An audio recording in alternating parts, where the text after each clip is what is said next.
Oh, hi. Did he see you there?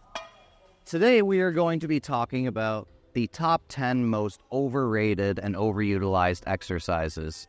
Now, we already went through the ones that I think are underutilized, but you could have a completely different opinion from me. You could think that I'm out to lunch, but I'm going to give you explanations as to why I think these exercises are overrated.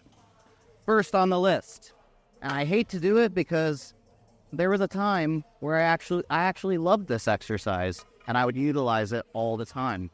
And if that's you and you're like, you know what, I love it and I'm going to do it anyways, go for it. But the first exercise on my list is the deadlift. And there are a few reasons for that. But I want you guys to see me perform a deadlift before I tell you why I don't think that they're the best. So if I was to perform a deadlift, this is how I would do it. That is a powerlifting style deadlift. Now, there are a lot of good things about it, but there are also a lot of bad things. First bad thing is there really is no eccentric portion of the movement. Everything is focused on how much weight can I lift for this repetition and then drop it back down.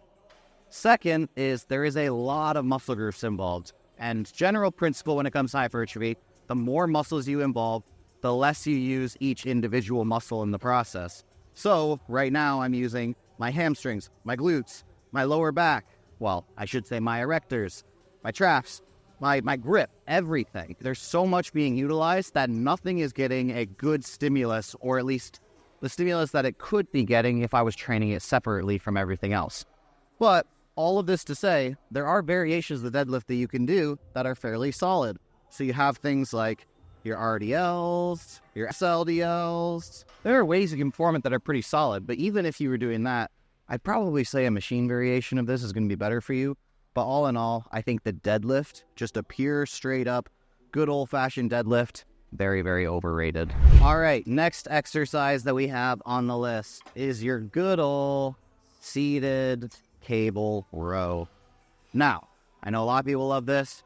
I know Arnold loved this. I know even people who know that it's not specifically the best exercise they can be doing, they still love it. And if that's you, you can keep doing it. But for me, I want best results. And this right here is just not something that's going to do as much as a lot of other variations that I could be doing for the back. Simple reasoning, less stability than other variations, half is not as good, and then just having to hold yourself in place.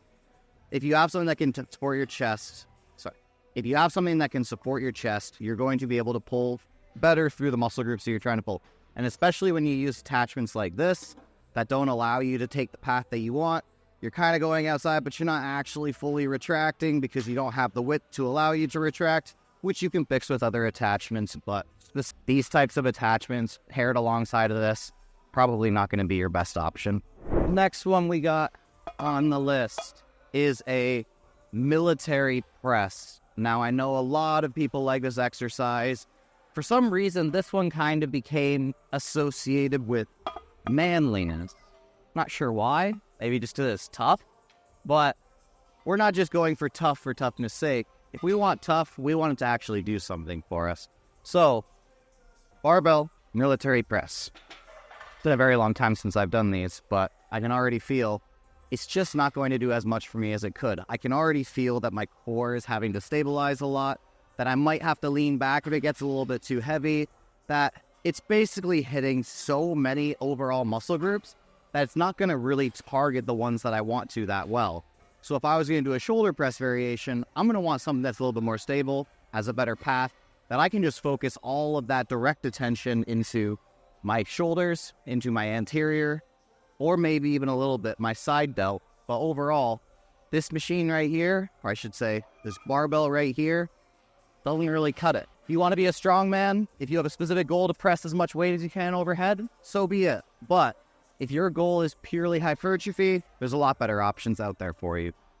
And the next exercise that we're going to talk about is one that, for some reason, I've had to argue with people about this a decent amount lately. I'm not sure why. Not sure why it started making a comeback. And that exercise is the good old rack pull. I don't even know, guys. I really don't.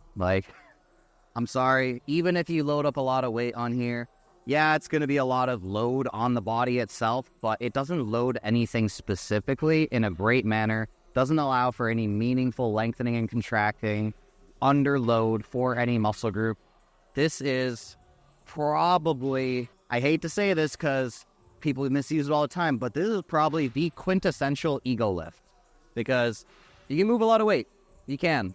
I mean, if you're deadlifting 6 plates or so, you could probably rack pull like 7 and you feel really manly and you're like, rah, this is doing so much for me. I feel so great doing it. It's like, yeah, but are you actually growing muscle? Probably not. Now, I'm not saying there aren't people who are very big who do rack pulls. They are. But my contention to you would be that they are big in spite of doing rack pulls, not due to them. Causation, correlation is rampant among the fitness community. My next exercise or exercises that I'm going to talk about are your hammer strength presses. Now, this might surprise you guys because you've often seen me do these exercises, but that doesn't mean I can't think they're overrated. And the reason I say this is because people have put them on such a high pedestal because it's a machine and it converges that they don't think about all the other negatives alongside of it. So, 1, I know some people might not consider this a negative. I do. They have separate mechanisms, which means that one can kind of fall behind the other. You might be wiggling your way through. I would prefer it if these actually were set on the same mechanism and could push together. 2, as you get further out, it gets heavier, not lighter. Now, that means that there's going to be a lot of tricep emphasis as you are trying to lock out, which is not necessarily a bad thing if you're trying to grow your triceps, but this is supposed to be a chest press. And then 2 is, and it doesn't show up as much on this machine as it does on others, is because it swings upwards, it almost changes which muscles are being emphasized, or at least how it's biasing it. So here I'm pushing using the majority of these fibers going across here, but as it gets further up, it's like, okay, now I got to almost switch over to making it less about this portion of the chest and maybe a little bit more about this portion of the chest, maybe bring the shoulders in a bit more, triceps. Overall, it's just not a comfortable push in order to keep things consistently on the same muscle groups. So if this could push completely straight ahead rather than swinging upwards like this, it'd be a lot better. And the longer, because I have short arms, it doesn't make as much of a difference for me. But I work with the 6'7" guy, and I kid you not, when he does something like this, it turns from being chest to almost shoulders because there's just so much room for him to work with. For me, short little guys like me, not as much of a difference, but the taller you get, the more difference that's going to make. All right, the next exercise we're going to talk about is another one I've been arguing with people recently on, and that is the Bulgarian split squat. I don't care how you perform this. This exercise is so overrated because similar to the deadlift, it hits a bunch of things somewhat rather than 1 or 2 things really, really well. So I have people saying, well, you get some rectus femoris load with the back leg, and you wouldn't get that if you were doing a single leg press. And I'm just like, who cares? Because you can work that rectus femoris by doing a leg extension. And if you don't have leg extensions in your program already, what are you doing? So I don't care how you set this up, how much you try to justify it in your head. Bulgarian split squats are overrated. You want to keep doing them? You can, but there is no real good way to do it where you can hit a muscle group better than if you were doing it in some other format. So get it out of your program unless you need to save some time and hit a whole bunch of muscle groups at the same time and you absolutely love the pain, but there's just better things you can do.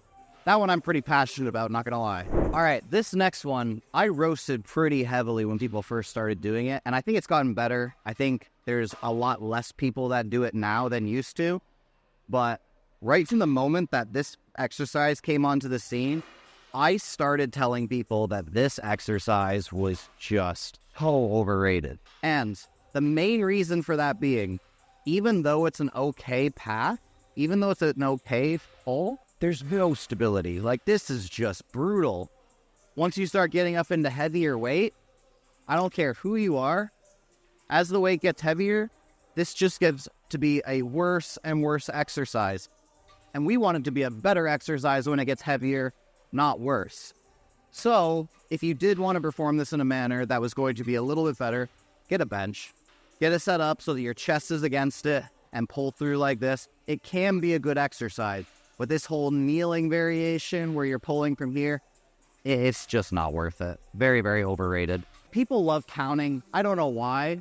It's like I could not mention the numbers at all, and people would be far less interested in the video than if I said 10.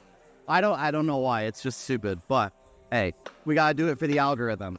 All right, next thing on the list is dumbbell presses. I might get some flack for this one, but dumbbell presses in any format are very, very overrated. I know people talk about, oh, well, I don't want to develop imbalances, the rest of this.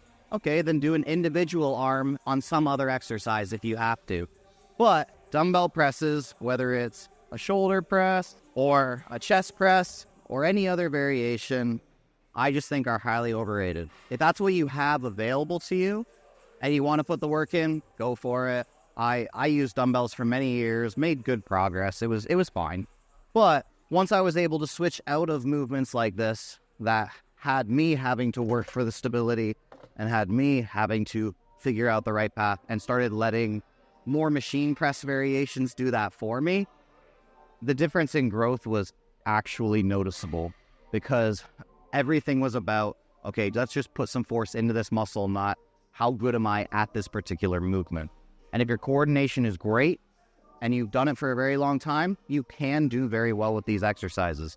But especially if you're somebody who's doing it just here and there, it's going to be very difficult for you to get as much out of that as you need. So if you're going to program it for a very long time. Do not just throw it in here and there because you're not going to have the necessary stability demands.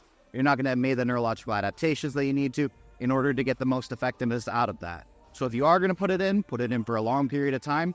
You're going to throw it in once in a while, probably the most overrated thing you could possibly do. Now, this one holds a special place in my heart because certain athletes that I work with have been encouraged to do this within workouts, and I am not a fan, to say the least. And that is the walking lunge. The walking lunge. Why? Just why? I'm sorry. I'm not an endurance athlete. I'm not supposed to be trying to train my stabilizers. I'm trying to get as big as possible. And doing this walking lunge, while it is tiring, while you are going to feel a burn, the actual growth that you will experience from it, if you are doing other leg exercises properly, is minimal to none. You're going to be getting all the growth you need out of those other exercises. And this is just, hey, how hardcore can I feel? Can I collapse myself at the end of a workout? It's just not necessary. Get it out of there. All right. And the last exercise we have on the list is the dip. Yes, even if it is weighted, I'm going to put this in my overrated category. And there's some simple reasons for this. 1, stability demands. 2, positioning. And 3, just bringing multiple muscle groups into it that you don't need to necessarily bring into it. It's going to hit the chest somewhat, front delts somewhat, triceps somewhat. And I think all of this together is going to lead to it being not quite as effective as it could be for the triceps in particular. I'm not saying that you can't get very good results out of a weighted dip. A lot of people have. I used weighted dips for a very long period of time, but it was when I started figuring out that I could do better exercises for the triceps that I really saw them start to take off. And the weighted dip, if you can do a weighted dip with, 4 plates on you, and you can do that for 10 reps, you're probably going to have pretty decent tries. But you could have got those tries quicker if you were doing exercise that isolated the triceps a little bit more.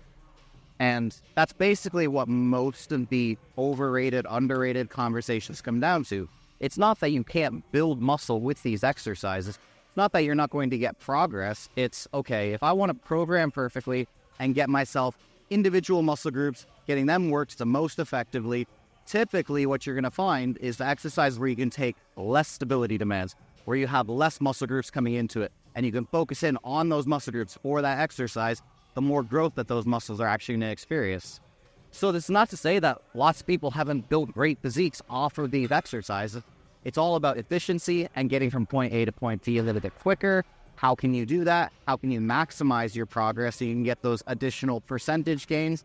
And when you add these things together, that's going to equate to long-term, very good quality progress rather than just viewing it as, oh, well, so-and-so, he looks great, and he did this exercise, therefore I'm going to do it too. Thinking through your training, getting better results. I really don't want this to be something that people walk away from saying, these exercises are terrible, and TNF said so, therefore I should go correct everybody who's doing these exercises and tell them they can't do them ever. It's not what this conversation is about. This is just a list of the exercises that I think are typically overrated by people who don't realize where they actually got their progress from, and they tend to attribute it to these exercises rather than the fact that they've been in a gym for a long period of time, progressively overloading with a lot of different things, and they happen to also do these exercises. I hope that makes sense, but you guys know me. I hate controversy, so I wouldn't want anybody to try and argue with me. TNF out.